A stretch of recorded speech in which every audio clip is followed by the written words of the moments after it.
እንደዚህ ውጥረት ባለበት ሁኔታ አላዲን በዛሬው ዕለት ህዝቡን ሰብስቦ ሊያናግር ቀጠሮ ይዟል።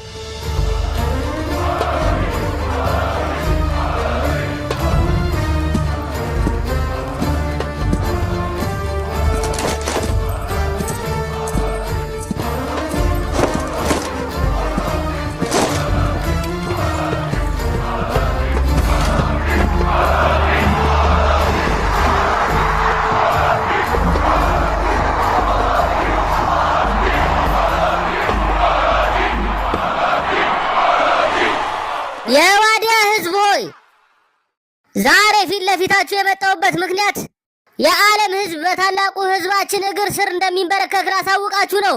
ደረጃውን የጠበቀ የዩራኒየም መሳሪያ ለማጠናቀቅ 2 ወር ብቻ ነው የቀረን።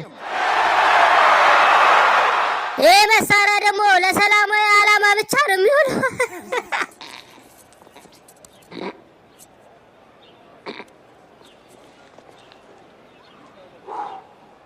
ይህንን መሳሪያ ለሕክምና ምርመራ እናም ደግሞ የተለያዩ በጎ ነገሮች ላይ ይውላል።